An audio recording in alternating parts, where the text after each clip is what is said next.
7 money mistakes जो आपको बर्बाद कर सकते हैं। हर इंसान अपनी गरीबी को दूर करके अमीर बनना चाहता है और खुशी खुशी अपनी लाइफ बिताना चाहता है। और बचपन से ही हम सुनते आए हैं कि हमें पैसों को बचाना चाहिए और उन्हें अच्छे से मैनेज करना आना चाहिए। और जब हम बड़े होते हैं तो हमें बस यही चाहिए होता है कि हमें एक अच्छी हाई पेइंग जॉब मिल जाए जिससे हम अच्छा खासा पैसा कमा ले और अपनी लाइफ बड़े आसानी से बिता सके। और बहुत से लोगों को अच्छी सैलरी वाली जॉब मिल भी जाती है, बट हमारे आसपास बहुत से ऐसे लोग मिल जाएंगे जो महीने का लाखों तो कमाते हैं, बट फिर भी वह लोग कर्जे में ही जी रहे हैं। उनके पास दिखाने के लिए तो वह सब कुछ है, बट असल में देखा जाए तो कुछ भी नहीं। और यहीं पर कुछ ऐसे लोग भी हैं जो कम सैलरी में भी अच्छी लाइफ जीते हैं और कोई कर्जा भी नहीं लेते हैं और कई सारे एसेट्स भी बना लेते हैं। हम अपनी लाइफ में पैसा तो खूब कमाते हैं, बट उसे कैसे बचाया जाए, उसे कैसे इन्वेस्ट किया जाए, यह हम नहीं सीखते। और हमारी पैसों को लेकर कुछ बुरी आदतों के कारण ही हम कभी भी फाइनेंशियल इंडिपेंडेंट नहीं हो पाते। तो दोस्तों, आज के इस वीडियो में मैं आपके साथ 7 मनी मिस्टेक शेयर करने वाला हूँ जो लोग अक्सर करते हैं और कभी भी अमीर नहीं बन पाते हैं। और अमीर तो छोड़ो, अपनी पूरी लाइफ कर्ज में ही बिता देते हैं। तो अगर आप इन गलतियों से बचना चाहते हैं तो इस वीडियो को एंड तक पूरा जरूर देखें। तो चलिए शुरू करते हैं। Never do this 7 money mistake in your life. Mistake number 1, not being patience. एक बार बिल गेट और वॉरेन बफेट साथ में बात कर रहे थे तो बिल गेट ने वॉरेन बफेट से पूछा कि आपके इन्वेस्टमेंट का तरीका इतना सिंपल है कि आप बस एक अच्छे प्राइस पर इन्वेस्ट करते हैं और आप बस जस्ट वेट करते हैं पेशेंसली। इतनी सिंपल फिलोसफी से आप इतने अमीर बन चुके हैं, तो बाकी लोग यह क्यों नहीं कर पाए? तब रिप्लाई में वॉरेन बफेट बोलते हैं कि no one wants to get rich slowly. जी बिल्कुल, आज की दुनिया में कोई भी धीरे धीरे अमीर नहीं बनना चाहता है, सबको रातों रात ही अमीर बनना है। और हमें बस यही लगता है कि हमें बस जल्दी से जल्दी कहीं से पैसा आ जाए। अगर हम कहीं पर इन्वेस्ट करते हैं तो हमें अच्छे से अच्छे जल्दी से जल्दी हाई रिटर्न्स मिल जाए और तब हम बहुत ही जल्दी अमीर बन जाएंगे। बट ऐसा होता नहीं है। अगर आप कहीं पर भी इन्वेस्ट करते हो तो आपको लॉन्ग टर्म में इन्वेस्ट करना चाहिए और पेशेंस होकर वेट करना चाहिए। और इसी कारण बहुत से लोग इन्वेस्ट करने का सोचते ही नहीं है, क्योंकि उन्हें लगता है कि इतनी धीरे धीरे अमीर बनने से क्या ही फायदा होगा। और इसी चक्कर में वह कभी भी अमीर नहीं बन पाते हैं। तो इसलिए हमेशा वेट करना चाहिए और लॉन्ग टर्म गोल रखना चाहिए, नहीं तो आप जल्दी पैसा कमाने के चक्कर में शॉर्ट टर्म में कुछ ऐसे रिस्की डिसीजन ले लोगे जो आपके पैसों को बर्बाद कर सकते हैं। इसलिए हमें पेशेंस रखना सीखना होगा। Number 2, look rich versus become rich difference. यानी अमीर दिखना और अमीर होना, इनमें बहुत ज्यादा डिफरेंस है। हम लोगों के साथ यही दिक्कत है कि हम लोग दूसरों को दिखाने में ज्यादा विश्वास रखते हैं। पड़ोसी ने नई गाड़ी ले ली तो हम भी नई गाड़ी ले लेते हैं और हमें तो बस मार्केट में नया फोन लॉन्च होते ही उसे खरीदना है, अब चाहे वह कितना ही महंगा क्यों ना हो। बट आप अपने आप से एक सवाल पूछिए कि एक्चुअल में आपको उस महंगे फोन की जरूरत थी या फिर नहीं। बहुत से लोग ऐसे भी होते हैं जिनकी पूरी जिंदगी उधार पर ही चलती है। वे लोग लाखों की चीजें बस EMI पर खरीदते जाते हैं, पर क्यों? बस शौक के लिए। अब सबसे बड़ी दिक्कत यही है कि हमारी सोसाइटी में लोगों को इस चीज से आंका जाता है कि उसके पास कितना बड़ा घर है, कितनी बड़ी गाड़ी है,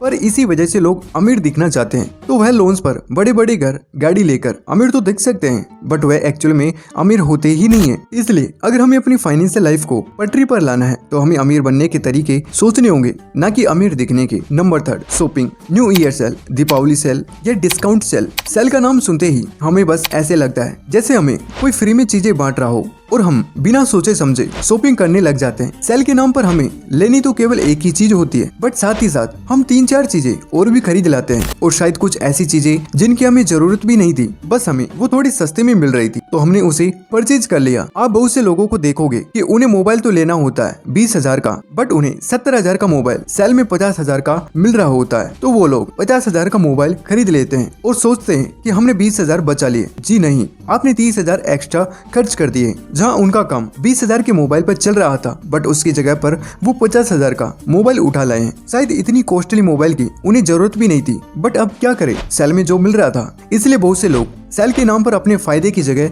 अपना नुकसान करा बैठते हैं। उससे तो अच्छा है सेल का वेट ही ना करें और जब किसी चीज की जरूरत हो उसी टाइम पर खरीद लिया जाए। Number 4, not making assets. बहुत से लोगों को यह गलत फहमी होती है कि हम जो चीज खरीदते हैं वह हमारा एसेट्स होता है, क्योंकि उन्हें लगता है कि भाई हमने तो इसके लिए पैसे दिए तो वह हमारा एसेट हुआ। पर जी नहीं, एसेट वह चीज है जिसकी वैल्यू कम नहीं होती है जबकि बढ़ती ही रहती है और वह आपको अच्छा पैसा बनाकर देता है। अगर बढ़ भी नहीं रही तो एटलीस्ट जितने में आपने उसे खरीदा था उतनी ही है। आप जिस घर में रहते हो आपको लगता है कि ये मेरा सबसे बड़ा एसेट्स है, बट क्या आप उसे कभी बेचने वाले हो या फिर नहीं? अगर आंसर नहीं तो वो आपका एसेट्स नहीं हो सकता, क्योंकि उससे आपको कोई इनकम नहीं होने वाली है। इसलिए अगर आप सही मायनों में अपने पैसों को मैनेज करना चाहते हो तो आपको पता होना चाहिए कि आपके पास कितने एसेट्स हैं जो आपको पैसा बनाकर देंगे। Number 5, taking too much loans. अगर आप लाइफ में फाइनेंशियल स्टेबिलिटी चाहते हो तो आपको सबसे पहले अपने रास्ते की सबसे बड़ी रुकावटों को हटाना होगा, और वह चीज है आपके लोन्स यानी आपके कर्जे। जैसे कि मैंने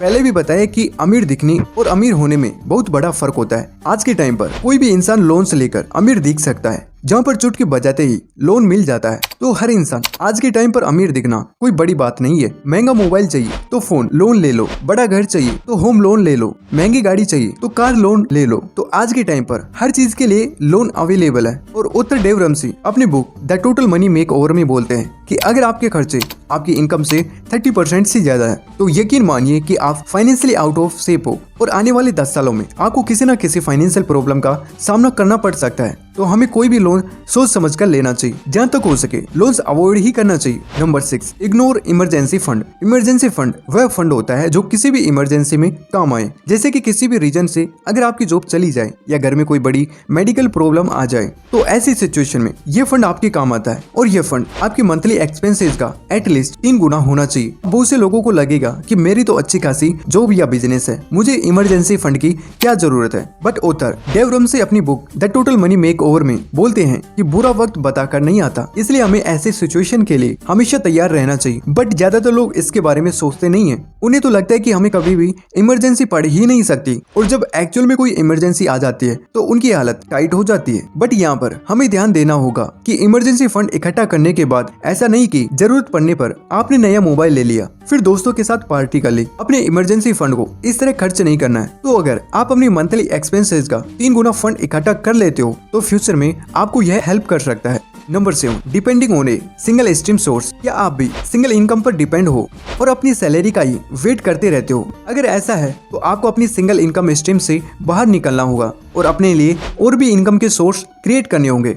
अगर आप एक ही इनकम पर डिपेंड रहते हो तो आप अपने आप को फाइनेंशियल इनसिक्योर ही पाओगे। आपको हमेशा लगता रहेगा कि अगर मेरी जॉब चली जाए तो क्या होगा, मेरे खर्चे कैसे निकलेंगे, और इसी डर के कारण आप कोई भी काम करने को तैयार हो जाते हो। आपका बॉस चिल्लाता है तो आप उसे सुनते चले जाते हो, और अगर इसके साथ ही आपके ऊपर कोई बिना मतलब का अगर लोन है तो आप और भी ज्यादा फंस जाओगे और अपनी जॉब को बचाने के चक्कर में हर काम को करते चले जाओगे और बॉस की हाँ में हाँ मिलाते चले जाओगे, और इसके कारण ही आपकी मेंटल और फिजिकल हेल्थ दोनों खराब होती चली जाती है, क्योंकि वह काम आपको बिल्कुल भी करना पसंद नहीं होता है। बट आप चाहते हो कि आपके लोन्स की EMI टाइम पर जाती रहे, तो आप लाइफ टाइम रेट में फंसे रहते हो। इसलिए कभी भी सिंगल इनकम सोर्स पर डिपेंड नहीं रहना है। तो दोस्तों, ये थे पैसों को लेकर वो 7 गलतियां जिसे हर इंसान अपनी लाइफ में कभी ना कभी जरूर करता है, और कुछ लोग इन गलतियों से सीख जाते हैं तो कुछ लोग बार बार यही गलतियां करते चले जाते हैं और अपनी फाइनेंशियल लाइफ को पूरी तरीके से बर्बाद कर लेते हैं। तो अगर आप चाहते हो कि आप हमेशा स्मार्ट फाइनेंशियल डिसीजन लो तो इन गलतियों को करने से बचो, तभी आप अपनी फाइनेंशियल गाड़ी को पटरी पर ला सकोगे। सो दोस्तों, आई होप कि इस वीडियो से आपको बहुत कुछ सीखने को जरूर मिला होगा। अगर आपको यह वीडियो पसंद आया होगा तो इस वीडियो को लाइक करें और चैनल को सब्सक्राइब करना ना भूलें। साथ ही बेल नोटिफिकेशन को ऑन कर लीजिएगा ताकि आप कोई भी वीडियो मिस ना कर पाए, और ज्यादा से ज्यादा लोगों तक शेयर करें। Thanks for watching.